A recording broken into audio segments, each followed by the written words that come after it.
सुमित्रा जी ने अपनी बहू नंदिता को डांटते हुए कहा, बहू, रात के 11 बज चुके हैं, अर्जुन अभी तक घर नहीं आया और तुम यहाँ आराम से बैठी हो। कैसी पत्नी हो तुम? तुम्हें अपने पति की चिंता भी नहीं है? कम से कम उसे फोन लगाकर पूछ तो लो कि कहाँ है और कितनी देर में आएगा। नंदिता ने लापरवाही से जवाब दिया, मुझसे क्यों पूछ रही है माँ जी? आपका बेटा कोई बच्चा नहीं है जो कहीं खो जाएगा। वो आपके बेटे हैं, आप ही फोन करके पूछ लीजिए कि कहाँ रह गए हैं। सुमित्रा जी ने गुस्से में पलट कर कहा, हाँ, मैं तो माँ हूँ, इसलिए मुझे ही चिंता करनी होगी, लेकिन पत्नी होने के नाते तुम्हारी भी तो कुछ जिम्मेदारी बनती है। क्या तुम सिर्फ यहाँ आराम करने के लिए आई हो? लेकिन इस बार नंदिता ने कोई जवाब नहीं दिया। सुमित्रा जी बड़बड़ाती हुई अपने कमरे में चली गईं और अर्जुन को फोन लगाने लगी, लेकिन अर्जुन ने कॉल नहीं उठाया। गुस्से में बड़बड़ाते हुए सुमित्रा जी बोली, ये अर्जुन भी कभी समय पर घर नहीं आता। मैंने सोचा था कि शादी के बाद सब कुछ सही हो जाएगा, लेकिन बहू भी उसी की तरह निकली, न पति की चिंता न घर की। अरे, पत्नियां तो अपने पति को संभाल कर रखती हैं, और इसे देखो, अब तक अर्जुन को सुधार भी नहीं पाई। जब सुमित्रा जी बाहर आईं तो देखा कि नंदिता अपने कमरे में जा चुकी थी। वे उसके कमरे की ओर बढ़ी, दरवाजा हल्का सा खोला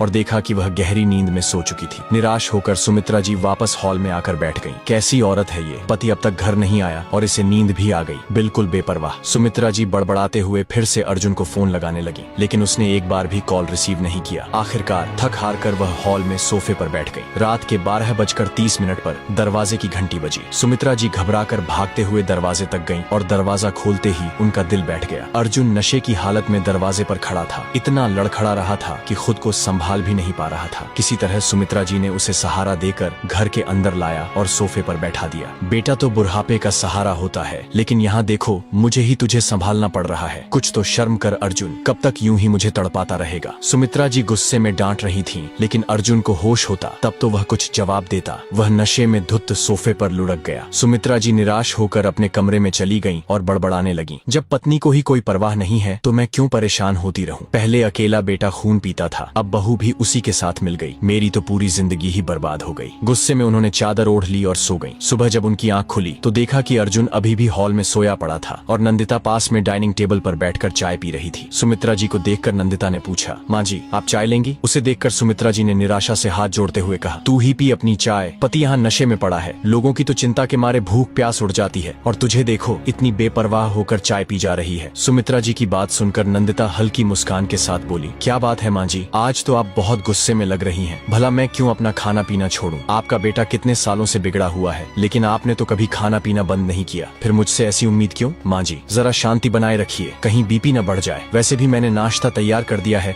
और दोपहर का खाना भी बना दिया है। सफाई के लिए काम वाली आ जाएगी तो आप उससे सफाई करवा लेना, और मैं जा रही हूँ मायके माँ से मिलने, शाम तक लौट आऊंगी। सुमित्रा जी झुंझलाकर बोली, शाम को भी क्यों वापस आती है? वहीं रह जा, वैसे भी तेरा इस घर में होना या न होना बराबर ही है। जो अपने पति को संभाल नहीं सकती, वो मेरे घर को क्या संभालेगी? नंदिता हंसते हुए बोली, क्या कह रही हैं माँ जी, वहीं रहने के लिए थोड़ी ना आपके बेटे से शादी की थी। बहू को तो ससुराल में ही रहना चाहिए, यही तो दुनिया का नियम है। यह कहकर वह घर से निकल गई। कुछ दूरी पर पहुंचकर उसने एक ऑटो पकड़ा और मायके की ओर रवाना हो गई। ऑटो में बैठते ही उसकी आंखों के सामने वो दिन घूम गया जब वह इस घर में नई नवेली दुल्हन बनकर आई थी। कितने सपने संजोए थे उसने, पर वे सारे सपने उस रात ही बिखर गए जब शादी के अगले ही दिन अर्जुन शराब के नशे में धुत होकर घर आया था। उसने हैरानी से सुमित्रा जी की ओर देखा था, लेकिन उन्होंने बात संभालते हुए कहा था, अरे बहू, थोड़ी बहुत तो हर कोई पीता ही है, लेकिन अब तुम आ गई हो, तुम उसे संभाल लोगी, इसीलिए तो उसकी शादी की है। सावित्री ने तो अपने पति की जान यमराज से वापस ले ली थी, तुम्हें तो बस उसे सुधारना है। सुमित्रा जी की बात सुनकर नंदिता सन्न रह गई। मतलब अपने बेटे को सुधारने के लिए उन्होंने उसकी पूरी जिंदगी दांव पर लगा दी थी। पूरी रात उसके दिमाग में यही बात घूमती रही। अगले दिन जब वह पग फेरे के लिए मायके पहुंची तो वहाँ भी उसे वैसा ही जवाब मिला, बेटा, थोड़ा बहुत तो आजकल हर कोई पीता है, ये तुम पर निर्भर करता है कि तुम उसे कैसे संभालती हो। एक पत्नी चाहे तो क्या नहीं कर सकती, और फिर इसके अलावा कोई और कमी तो नहीं है। थोड़ा बहुत एडजस्ट करना तो सबको पड़ता है। पिता तो रहे नहीं थे और माँ ने भी बस इतना ही कहा, बेटा, जैसे भी हो अपना घर संभाल ले। अगर तू वापस भी आई तो यहाँ तेरे भाई भाभी तुझे रखेंगे, इसकी कोई गारंटी है क्या? जिन्होंने यह जानते हुए भी तेरी शादी एक शराबी से कर दी, वो तुझे यहाँ सहारा देंगे, इसकी उम्मीद मत कर। नंदिता को समझ ही नहीं आया कि करे तो क्या करे। वह चुपचाप ससुराल लौट आई। अब जब भी अर्जुन शराब पीकर आता वह रोती,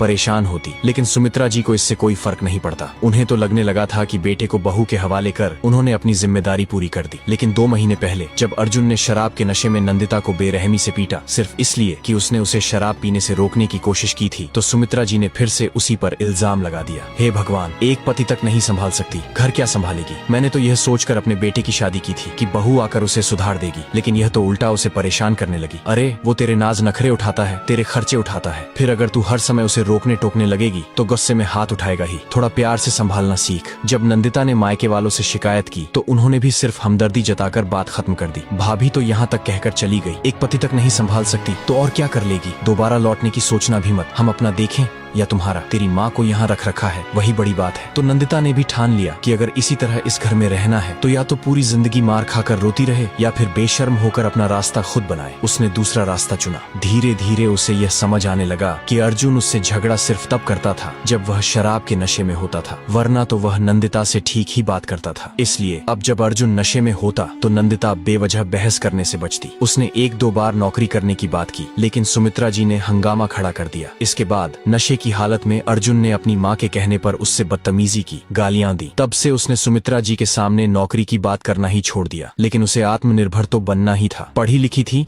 तो नौकरी करना भी जरूरी था, मगर बाहर कैसे निकले, इसलिए वह अक्सर मायके का बहाना बनाकर घर से निकल जाती थी। अभी 1 हफ्ते पहले ही उसने एक इंटरव्यू दिया था, वहाँ से कॉल आया तो आज उसी के लिए गई थी। जब पहुंची तो पता चला कि उसकी नौकरी पक्की हो गई है। उसने सारे जरूरी कागजात जमा कर दिए और अगले ही दिन से ज्वाइन करने को कहा गया। घर लौटी तो अर्जुन होश में आ चुका था, लेकिन सुमित्रा जी गुस्से में बैठी उसे घूर रही थी। जैसे ही नंदिता ने दरवाजे के अंदर कदम। वीडियो में आगे बढ़ने से पहले मैं आपको एक जरूरी बात बताना चाहता हूँ। आज मेरे पास इंस्टाग्राम पर 8,68,000 फॉलोअर्स, फेसबुक पर 6 लाख से ज्यादा फॉलोअर्स और यूट्यूब पर भी लाखों सब्सक्राइबर्स हैं। और ये सब मैंने बिना किसी पैसे खर्च किए, बिना किसी शॉर्टकट के हासिल किया है, जिससे आज मैं अच्छी खासी आय कमा रहा हूँ। लेकिन जब मैंने शुरुआत की थी तब मेरे पास कोई मार्गदर्शक गाइड नहीं था। मुझे खुद रिसर्च करनी पड़ी, गलतियां की, समय बर्बाद किया और बहुत संघर्ष किया। पर आपको ये सब नहीं करना पड़ेगा। मैंने एक सेल्फ इम्प्रूवमेंट बुक लिखी है जिसमें वे सभी सीक्रेट्स, स्ट्रेटेजीज और माइंडसेट हैक्स बताए हैं जो मैंने इंस्टाग्राम, फेसबुक और यूट्यूब ग्रो करने के लिए इस्तेमाल किए। अगर आप भी करियर में आगे बढ़ना चाहते हैं, अपनी जिंदगी को बेहतर बनाना चाहते हैं, अपनी स्किल्स डेवलप करके ज्यादा पैसे कमाना चाहते हैं या किसी भी क्षेत्र में खुद को सुधारना चाहते हैं तो यह किताब आपके लिए है। चाहे आप एक छात्र हो, नौकरी में हो या अपना बिजनेस शुरू करना चाहते हो, यह सेल्फ इम्प्रूवमेंट बुक आपको सफलता की सही दिशा दिखाएगी। अगर आप पहले 100 लोगों में शामिल होते हैं तो आपको सिर्फ 299 रुपए में ये बुक मिलेगी। 100 के बाद इसकी कीमत बढ़ जाएगी। तो देर मत करो, ये आपकी जिंदगी बदलने का गोल्डन चांस है। लिंक कमेंट में, कैप्शन में और स्टोरी में दिया गया है। अभी चेक करें और अपनी सफलता की ओर कदम बढ़ाएं। कदम रखा, वे ताना मारते हुए बोली। आ गई महारानी अपने मायके वालों से मिलकर। यहाँ सास और पति भूखे बैठे हैं, उससे कोई लेना देना नहीं, बेशर्म कहीं की। नंदिता उनकी बात सुनकर शांत भाव से बोली, कैसी बातें कर रही हैं आप माँ जी? मैं तो आपके लिए खाना बना कर गई थी, फिर मेरा इंतजार क्यों कर रही थी? सुमित्रा जी ने भौहें चढ़ाते हुए कहा। नंदिता सच सच बताओ, कहाँ गई थी तुम? अभी तुम्हारी माँ का फोन आया था, वो कह रही थी कि तुम मायके पहुंची ही नहीं। अचानक अर्जुन बोला। उसकी आवाज सुनकर नंदिता ने उसकी तरफ देखा और सीधे कहा, मुझे नौकरी मिल गई है, कल से ज्वाइन करना है। अर्जुन का चेहरा तमतमा उठा। इससे पहले कि वह कुछ कहता, सुमित्रा जी बीच में बोल पड़ी। हाँ देखो तो, यही होता है औरत का चाल चलन। मायके का नाम लेकर जाने कहाँ कहाँ घूमती फिर रही थी और अब पूरे घर की इज्जत मिट्टी में मिलाने पर तुली है। अर्जुन ने झुंझलाकर कहा, माँ मैं बात कर रहा हूँ ना, आप रुकिए। फिर वह शांत होते हुए नंदिता से बोला, तुम्हें नौकरी की क्या जरूरत है? तुम्हारी हर जरूरत मैं तो पूरी कर ही रहा हूँ। नंदिता ने दृढ़ स्वर में जवाब दिया, मुझे अपने मायके का कोई सहारा नहीं है, इसलिए मुझे खुद को ही अपना सहारा बनाना होगा। मैं नौकरी इसलिए कर रही हूँ ताकि खुद में इतनी हिम्मत जुटा सकूं